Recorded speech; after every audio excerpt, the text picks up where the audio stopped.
Welcome to NIN Telugu TV news.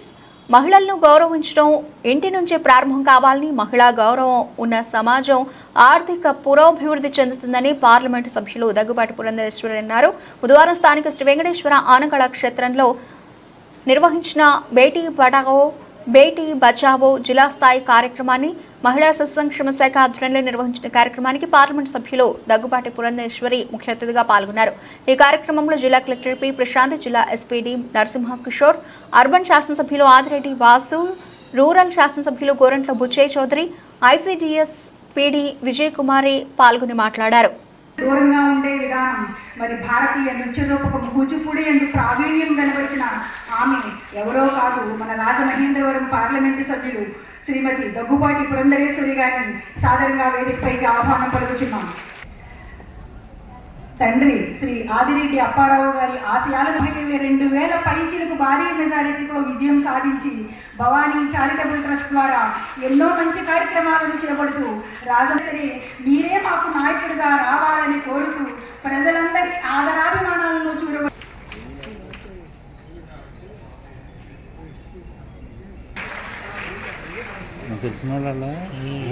తీసుకో.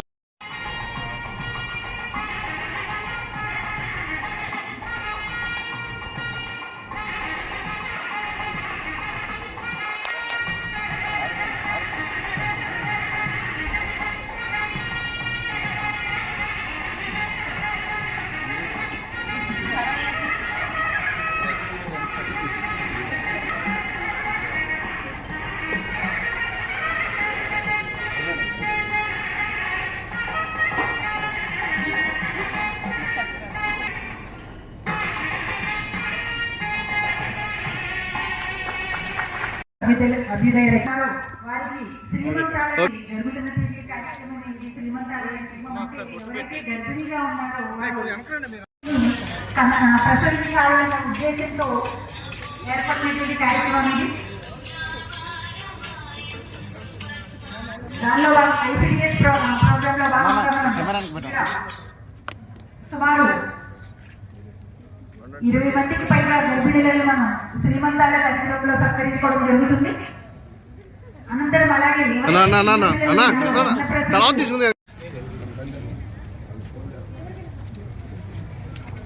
బాగుంది. ఎలా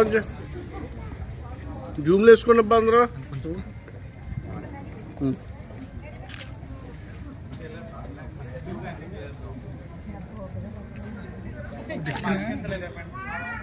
అది పక్క వెళ్ళి నీకు కావాలంటే అలా వెళ్ళి చేయి ఆటోమేటిక్ చూసుకో.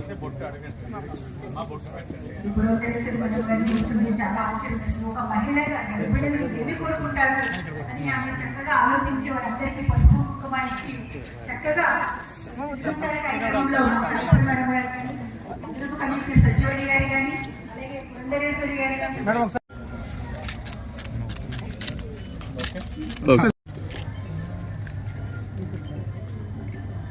Sir sir వచ్చేద్దు.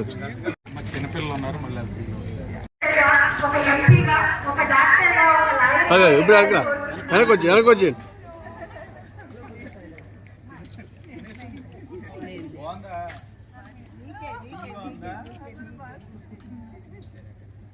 కుట్టు కుట్టు. Okay okay.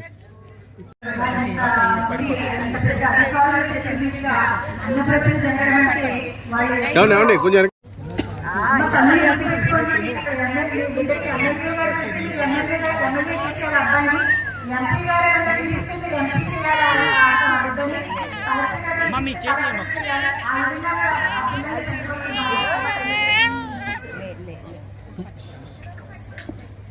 లాస్ట్ ప్లేట్ తీయమ్మా కొంచెం.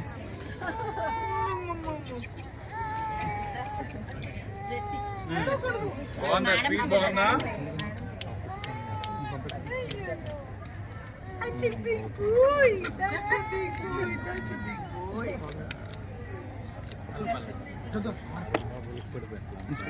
ప్రేమ ప్రేమ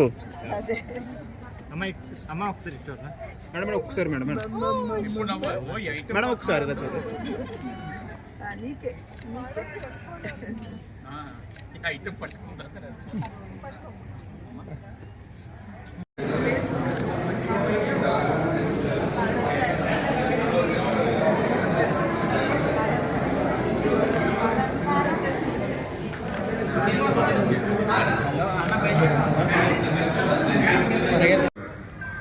కాలం మారింది. మేము చదువుకున్న గేట్ చూశాను, మగపిల్లల కంటే ఆడపిల్లలు 10% ఎక్కువగా ఉన్నారు. మెడికల్ కాలేజీకి వెళ్ళి ఫ్రెండ్ పిలిస్తే వెళ్ళాము. మగపిల్లలు ఇంజనీరింగ్కి వెళ్ళిపోతారు, ఆడపిల్లలు మెడికల్కి వస్తారు. మెడికల్ కాలేజీలో అంతా ఆడపిల్లలతో వెళ్ళిపోతుంది. కాలంలో మార్పు గురించి చెప్తా ఉన్నాను అంతే. ధైర్యంగా ముందుకెళ్లాల్సిన అవసరం ఉంది. సమాజంలో రుగ్మతల మార్గంలో మహిళల పాత్ర చాలా పెద్దది. రాబోయే జనరేషన్ని చక్కగా తీర్చేటట్లు మీ రోజు ప్రధానమైంది. గత కాలపు వాసనలు పోగొట్టుకుంటూ వంటింటి పరిమితం కాకుండా చైతన్యంగా ముందుకు వస్తున్నారు. భారతదేశంలోనూ అన్ని చోట్ల ఉన్న మహిళలు కావాల్సింది రక్షణ. ఇప్పుడే ఎస్పీ గారు కూడా ఇక్కడే ఉన్నారు. ఎక్కడ ఒక మహిళ మీద కూడా దౌర్జన్యం జరగడానికి వీలు లేకుండా చూడాల్సిన బాధ్యత మన అందరి మీద కూడా ఉంది. మహిళలు కూడా ధైర్యంగా ఉండాలి, ఎదుర్కోవాలి, నిలబడాలి, ధైర్యంగా ఉండాలి. మేము గృహ హింస కేసులు చూస్తూ ఉంటాం, ధైర్యం కోల్పోతూ ఉంటారు. అప్పుడప్పుడు ధైర్యంగా పోరాటం చేయాలి. ప్రభుత్వం ఇచ్చే చట్టాలను ఉపయోగించుకుంటూ ధైర్యంగా ముందుకు సాగాలి, ఆత్మరక్షణతో ముందుకు సాగాలి, బిడ్డల భవిష్యత్తును తీర్చిదిద్దాలి. అందుకని ఈరోజు నా ప్రధానమంత్రి గారు తీసుకుందానే ఒకప్పుడు ఒకళ్ళు దాకా ఎక్కడ ఒకళ్ళతో సరిపెట్టేశారు. ఇప్పుడే మా ఎస్పీ గారు చెప్పారు, ఆడపిల్లలు దొరకడం వల్ల మగపిల్లలు బ్రహ్మచారిగా ఉండిపోతా ఉన్నారు. ఎక్కడో ఒక అమ్మాయి దొరికితే చాలా పెళ్లి చేసుకుంటాం, ఎవరైనా పర్వాలా, కులం లేదు మతం లేదనే పరిస్థితి వచ్చింది. అంటే ఈ పరిస్థితి మాత్రం మారాలి. ఇంకా ఆడపిల్లల కోసం మగవాళ్ళు ఎలా ఎదురు చూస్తూ ఉన్నారు. వివాహం కాక రేపు పొద్దున మహిళలు కూడా ఎక్కువ రావాల్సిన అవసరం ఉంది. గర్భస్రావం చేసుకునే విధానాలు పోవాల్సిన అవసరం ఉంది. ఇంకా ఉన్నాయి అక్కడక్కడ మూఢత్వంలో కొంతమంది చేదస్తగా మాకు మగపిల్లాడే కావాలి, మగపిల్లడు దొరికేది ఏం లేదు. జిల్లా స్థాయిలో బేటీ బచావ్ బేటీ పడావ్ అనే కార్యక్రమం మనం వేదికగా చేసుకుంటున్నాం. దానికి ముఖ్య అతిథిగా వచ్చేసిన మన స్థానిక ఎంపీ మేడం గారికి, మనకి రాజమండ్రి రూరల్ ఎమ్మెల్యే గారికి, అలానే అర్బన్ ఎమ్మెల్యే గారికి, ఎస్పీ గారికి, అలాగే ఉద్దేశం PD women and child welfare మాట్లాడుతూనే మీకు చెప్పడం జరిగింది. 2015లో ఈ కార్యక్రమాన్ని అనౌన్స్ చేసుకునే నిర్దిష్టంగా మనం చేయాల్సిన లక్ష్యాలు ఏంటి అని గౌరవ ప్రధానమంత్రి గారు మనకు తెలియజేయడం జరిగింది. అది protection of the girl child, second is sex ratio. So మన జిల్లాలో కూడా ఈ రెండు ప్రాబ్లమ్స్ కూడా ఉన్నాయి. మనకి కూడా చైల్డ్ సెక్స్ రేషియో చూసుకుంటే ఇయర్ బై ఇయర్ అది తగ్గిపోతూనే ఉంటుంది. As of now it is 934. 1000 male చైల్డ్కి 934 ఉన్నారు. So that number is deficient.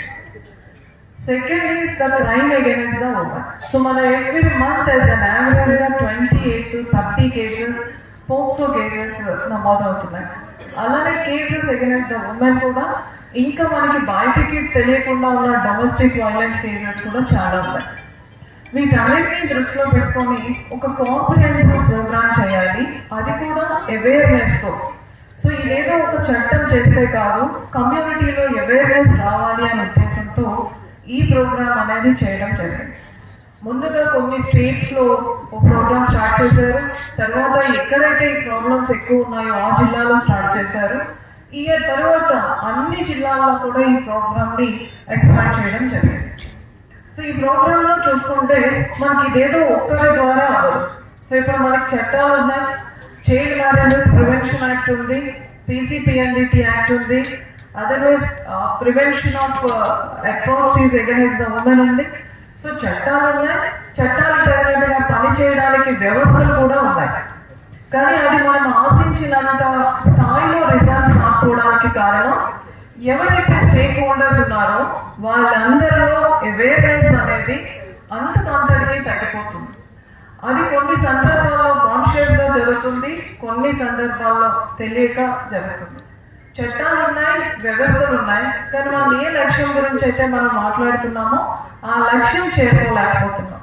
So దానికోసం అని ఏదో ఒక డిపార్ట్మెంట్ ద్వారా లేదా ఒక స్కీమ్ గానో లేదా ఒక చట్టం గానో ఒక ఆర్డినెన్స్ గానో కాకుండా అందరూ కలిసి పబ్లిక్ రిప్రజెంటేటివ్స్ అలానే all the stakeholders who are in the system, women and child welfare కానీ, హెల్త్ కానీ, అలానే ఎడ్యుకేషన్ డిపార్ట్మెంట్, పోలీస్, అలానే మనకి ఉమెన్ సెల్ఫ్ హెల్ప్ గ్రూప్స్, దాంతో పాటుగా దీనికి ఎవరైతే అనుసంధానం అయ్యారో ఎన్జిఓస్ వాళ్ళందరూ, మరీ ముఖ్యంగా కమ్యూనిటీని ఇన్వాల్వ్ చేసి ఒక కాంప్రిహెన్సివ్ క్యాంపెయిన్ డిజైన్ చేయాలి అనే ఉద్దేశంతో ఈ ప్రోగ్రాం వచ్చింది. 2015 జనవరి 22వ తేదీన మన ప్రియతమ మరియు గౌరవ ప్రధానమంత్రి వర్యులు హర్యానా రాష్ట్రంలో ఉన్నతి కోసం అనేసి ఈ బేటీ బచావో బేటీ పడావో కార్యక్రమం ప్రారంభించడం జరిగిందండి. తర్వాత మన స్టేట్ లో మెయిన్ గా రాయలసీమ జిల్లాల్లో బాల్ చైల్డ్ రేషియో తగ్గుతుంది అన్న ఉద్దేశంతో నడపడంలో మహిళలకి వారికి వారే శాఖ. ఉదాహరణకి ఒక కుటుంబ వ్యవస్థనే చూసుకోండి. ఒక కుటుంబ వ్యవస్థను మీరు చూసినట్లయితే మగవారు ఎంత సంపాదించి ఇచ్చినా ఆ ఇచ్చిన దాంతో కుటుంబాన్ని సమర్థవంతంగా నడపగలిగే శక్తి కేవలం మహిళలకే ఉంది. మీరు ఎంతగానో ఇవ్వండి, మగవారు 10,000 ఇవ్వండి, 5,000 ఇవ్వండి, 20,000 ఇవ్వండి, ఏది ఇచ్చినా దాంట్లో కుటుంబ సభ్యులు అందరూ కూడా ఆనందంగా ఉండే విధంగా నడిపించగల శక్తి కేవలం మహిళలకే ఉంది.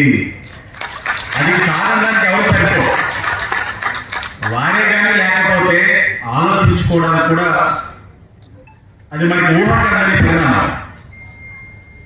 అలాంటి వారి పట్ల మనందరం కూడా గౌరవంగా వ్యవహరించాల్సిన అవసరం ఉంది. మహిళల్ని గౌరవించవలసిన అవసరం మరీ ముఖ్యంగా ఉంది. ఇంతటి గొప్పటి ఆలోచన గౌరవ ప్రధానమంత్రి నరేంద్ర మోడీ గారికి రావడం, దీని ఒక కార్యక్రమం కింద తీసుకొని మనం అందరం కూడా ఎక్కడికక్కడ ఇలా చర్చించుకుంటూ మహిళల మధ్యని సమావేశాలు ఏర్పరచుకోవడం అనేది శుభ పరిణామం. మహిళలతో పాటు మగవారు కూడా ఎక్కువ మందిని పిలుచుకుంటే ఇంకా బాగుండేమో అని అభిప్రాయం. ఎందుకంటే మిమ్మల్ని మీరు గౌరవించుకుంటారు, గౌరవించవలసింది సమాజంలో మగవారు. వారిని కాస్త చైతన్యవంతం చేయాల్సిన కార్యక్రమం చాలా ఉంది. రాజకీయ వేదిక కాదు. గత 5 సంవత్సరాలు అయితే చాలా ఇబ్బందిగా పరిస్థితులు చూసాం. అంటే అవకాశం ఉంటే పుట్టబోయే బిడ్డకి కానీ అవకాశం ఉంటే, ఒక మహిళా బిడ్డ అయితే అవకాశం ఉంటే దేవుని ఆంధ్రప్రదేశ్ లో పుట్టకూడదని దేవుడిని వేడుకునే అవకాశం వద్దునేమో అనే పరిస్థితికి గత 5 సంవత్సరాలు వచ్చేసింది. కానీ ఆ పరిస్థితిని మార్చే ఆలోచన ఈరోజు ఈ ప్రభుత్వం ఉంది. ఈ ఆలోచనతోనే మేము పనిచేస్తా ఉన్నాం. మహిళల్ని గౌరవించాలి అన్నది ఎక్కడ నేర్పించాలంటే ఇంట్లోంచే నేర్పించాలి. ఇంట్లో ఉన్న తల్లిదండ్రులు, ఒక చెల్లో లేకపోతే అక్కో, మగవాడికి ఎవరైతే ఉన్నారో లేకపోతే తల్లిలో గౌరవించడం అనేది నేర్పించడం ఒక మగవాడికి తండ్రి స్థానం కానివ్వండి, లేకపోతే అన్నయ్య స్థానం కానివ్వండి, వారిలో రావాలి. వారే గౌరవించకపోతే తన భార్యని కానీ లేకపోతే తన కూతురిని కానీ ఆ ఒంట్లో ఉన్న మగవాడు గౌరవించకపోతే తన్నే చూసి పెరిగిన పిల్లలు ఎలా గౌరవిస్తారు మగవాడు? ఇవి మార్పు అనేది ఇంటిలోంచే రావాలి. అది తీసుకొచ్చే బాధ్యత ఎన్డీఏ కూటమిగా మేము తీసుకుంటామా. పువ్వు లేని కొమ్మ, చందమామ ఉదయించని ఆకాశం అమ్మ, నీ తాతకు ఆడపిల్ల మీ అమ్మ, ఆమెనే లేకుంటే నీకేది జన్మ. సో మనందరం ఈ భూమి మీద చూసేదంటే వీఆర్ తల్లి ఉండబట్టి, ఆ స్త్రీ ఉండబట్టి భూమి మీద వీఆర్ ఆల్ హియర్. సో మన సమాజం అంటే మనకు వారసత్వంగా వచ్చిన సంస్కృతి సాంప్రదాయాలు చూస్తే ఈ దేశంలో స్త్రీని గౌరవించినంతగా ఏ దేశం కూడా గౌరవించి ఉండదు. ఎందుకంటే మన ఆర్యోక్తి ఎక్కడ స్త్రీలు పూజించబడతారో అక్కడ దేవతలు నడయాడతారని. సో మరి ఇప్పుడు ఉన్న ప్రస్తుత పరిస్థితుల్లో అంతటి సాంప్రదాయాన్ని, సంస్కృతిని మనం కాపాడగలుగుతున్నామో లేదో తెలియదు. మనం ఒక మన దేశ ప్రధాని ఎంతో కన్సర్న్తో ఈ ట్యాగ్లైన్ బేటీ బచావో బేటీ పడావో అని. సో ఈ ట్యాగ్లైన్లో వెనక ఎంత ఆర్ద్రత ఉంది. మన పాలకుల తాలూకా ఆర్ద్రత స్త్రీలని రక్షించడంలో కానీ స్త్రీలను చదివించడంలో కానీ మనం బాగా వెనకబడిపోతున్నాం అన్న విషయాన్ని తెలియజేస్తుంది. దానికి గాను ఈ ఎజెండా తీసుకొని జిల్లా అడ్మినిస్ట్రేషన్లో భాగమైన నేను కూడా we have to do lot of work in this particular sector. ఎందుకంటే రోజు ఎవ్రీడే ఉమెన్ మీద ఎక్కడో ఒక దగ్గర అట్రాసిటీస్ జరుగుతున్నాయి. పోలీస్ వ్యవస్థ తరఫున మేము చాలా చిన్న విభాగం కాబట్టి దీనికి సమాజం తాలూకా బాధ్యత ఎక్కువ ఉంటుంది, తల్లిదండ్రుల తాలూకా బాధ్యత ఉంటుంది, పాఠశాల తాలూకా బాధ్యత ఉంటుంది. వారందరూ మాకు సహకరించినట్టయితే ఖచ్చితంగా ఆడపిల్లలు స్వేచ్ఛగా తిరిగేటటువంటి పరిస్థితి వస్తుంది. మనకి ఎవరైతే ఫ్రీడమ్ తీసుకొచ్చిన బాపూజీ కూడా చెప్పింది ఏంటంటే అర్ధరాత్రి స్త్రీలు స్వేచ్ఛగా తిరిగినప్పుడే మనకి స్వతంత్రం వచ్చినట్టని. ఇన్ని 75 years 70 years 80 years వచ్చేస్తుంది. సో ఈ అమృతోత్సవ సందర్భంగా మనం మరోసారి దృఢ సంకల్పాన్ని చేసి స్త్రీల ఎడల మరింత కన్సర్న్ చూపించి మనందరం కూడా ఎక్కడ గర్ల్ చైల్డ్ ఉన్నా స్త్రీ ఉన్నా వెంటనే మనం రియాక్ట్ అయ్యే సొసైటీ రావాలి. ఎక్కడైనా ఆపదలో ఉన్నా ఎక్కడైనా సస్పిషియస్గా ఉన్నా వెంటనే రియాక్ట్ అయ్యే సమాజాన్ని మనం తయారు చేసుకోవాలని కోరుకుంటూ మాట్లాడుతున్నటువంటి సందర్భంలో వారు చెప్పారు బేటీ బచావో బేటీ పడావో. ఈ యొక్క నినాదాన్ని తీసుకురావడం వెనక ఉన్నటువంటి ఆత్మతని గుర్తించండి అని చెప్పి వారు చెప్పినటువంటి మాట చాలా చక్కగా చెప్పారు అని చెప్పి నేను విశ్వసిస్తున్నాను. ఎత్ర నార్యంత పూజ్యంతే రమంతే తత్ర దేవతాహారంతో విశ్వసించేటువంటి సంస్కృతి మన ఆయన సంస్కృతి. అంటే వారు చెప్పినట్టుగా ఎక్కడ మహిళ పూజింపబడుతుందో అక్కడ దేవతలు నడయాడతారు అని చెప్పి దాని అర్థం. అంటే పెద్ద చెప్పినట్టుగా నిజంగా మహిళని గౌరవిస్తే అక్కడికి దేవతలు దిగిపోతారు అంటారు. ఆ ప్రాంతం అభివృద్ధి చెందుతుంది అని చెప్పి వారు చెప్పినటువంటి మాట. వివేకానందులు వారిని స్వామి వివేకానందుని అడిగారు, మీరు ఒక దేశం యొక్క పురోగతిని మీరు ఎలా అంచనా వేస్తారు అని అంటే ఆ దేశంలో ఉన్నటువంటి మహిళల యొక్క స్థితిగతులు దాన్ని ఆధారం చేసుకుని ఆ దేశం ఎంత పురోగతి చెందిందో నేను అంచనా వేస్తానని చెప్పి స్వామి వివేకానందులు వారు చెప్పినటువంటి మాట. అంటే బాగా చేకూరుస్తుంది. ఏదైతే మన హైందవ సంస్కృతిలో మహిళకి పెద్దపీట వేస్తుంది. ఒక దుర్గలాగా ఒక లక్ష్మీదేవి లాగా చివరికి సీతామ్మవారి లాగా కూడా మనం ఏదైతే గౌరవించుకుంటూ వస్తున్నాము, మహిళల్ని గౌరవించినట్లయితే ఆ దేశం ఆ సమాజం పురోగతి చెందుతుంది అని చెప్పి పెద్దలు చెప్పినటువంటి మాట. మనకి స్వాతంత్రం లభించిన తర్వాత మహిళలు అంటే మధ్యకాలంలో ఎప్పుడైతే వైదిక రోజులు అంటే వేదిక ఏజెస్ అని చెప్పి మనం అనుకుంటూ ఉంటాం. ఒక్కసారి వెనుదిరిగి వేదిక ఏజెస్ కనుక మనం చూసుకున్నట్లయితే మహిళకి అన్ని విధాలా స్వతంత్రం ఉంది. ఎంత వయసు వరకు తను ఒంటరిగా ఉండాలి అని అనుకుంటే అంతవరకు ఒంటరిగా ఉండొచ్చు. ఎవరిని వివాహం చేసుకోవాలని అంటే తను ఆ వ్యక్తిని వివాహం చేసుకునేటువంటి స్వాతంత్రం వారికి ఉండేది. ఎంతవరకు చదవాలనుకున్నా కూడా ఆ స్వతంత్రం ఆ మహిళకు ఉండేది. అయితే వైదిక రోజుల తర్వాత మనకు వచ్చినటువంటి మధ్యకాలంలో ఎప్పుడైతే ముఘలాయిలు మన దేశం మీదకి దండెత్తి వచ్చారో మన దేశంలో ఉన్నటువంటి మహిళల్ని అపహరించడం, వారి మీద దురాగతాలు చేయడం, దుష్కర్మాలకి పాల్పడటం, అటువంటి పరిస్థితులు ఉన్నటువంటి సందర్భంలో ఎవరినైతే ఒక మహిళ మన హైందవ సంస్కృతిలో చాలా పదిలంగా చూసుకోవాలి అని చెప్పి మనం భావిస్తూ ఉంటామో ఆ మహిళ వంటింటికే పరిమితమైనటువంటి పరిస్థితులు అప్పటి నుండి ప్రారంభమయ్యాయి అని చెప్పి మనం ఇక్కడ గుర్తించాలి. అయితే స్వాతంత్రోద్యమం తర్వాత మహిళలు పురుషులతో కలిసి ముందుకు అడుగు వేసినటువంటి సందర్భంలో ఖచ్చితంగా మా జీవితాల్లో మార్పులు వస్తాయి, దేశంలో కూడా మార్పు వస్తుంది, సమాజంలో మార్పు వస్తుందని చెప్పి మహిళలందరూ కూడా ఆశించారు, ఎదురు చూశారు. అంత ఆత్మస్థైర్యంతో ముందుకు వెళ్ళేటువంటి పరిస్థితి లేదు అనేటువంటి ఒక మెసేజ్ని మనం చెప్పకనే చెప్పావా అనేటువంటి విషయాన్ని మనందరం కూడా ఇక్కడ ఒక్కసారి పరిశీలించుకోవాల్సినటువంటి అవసరం. అంటే ఒకానొక సందర్భంలో మహిళకి అన్ని విధాల స్వతంత్రం ఉన్నా కూడా ఇవాళ మహిళల్ని సంరక్షించుకోవడానికి ఇవాళ మనం చట్టాలు చేసుకునేటువంటి పరిస్థితిలో మన దేశం ఉన్నది అని అంటే ఈ సమాజంలో ఉన్నటువంటి ప్రతి తల్లి తండ్రి ప్రతి వ్యక్తి ప్రతి ఒక్కరూ కూడా ఆలోచించవలసినటువంటి విషయంగా నేనైతే ఖచ్చితంగా భావిస్తున్నటువంటి విషయం. మాట్లాడుతున్నటువంటి సందర్భంలో సోదరుడు వాసు గారు చెప్పారు, ఆడపిల్లని గౌరవించేటువంటి ఆలోచన మనస్తత్వం ఇంటి నుండి ప్రారంభం కావాలి అని చెప్పి వారు చెప్పారు. ఒకానొక సందర్భంలో మన్ కీ బాత్ అనేటువంటి కార్యక్రమం మనందరికీ తెలుసు. ప్రధాని నరేంద్ర మోడీ గారు ప్రతి నెల ఆఖరి ఆదివారం దేశంలో ఉన్నటువంటి ప్రజలకి సందేశాన్ని అందించేటువంటి ఒక బృహత్తరమైనటువంటి కార్యక్రమం.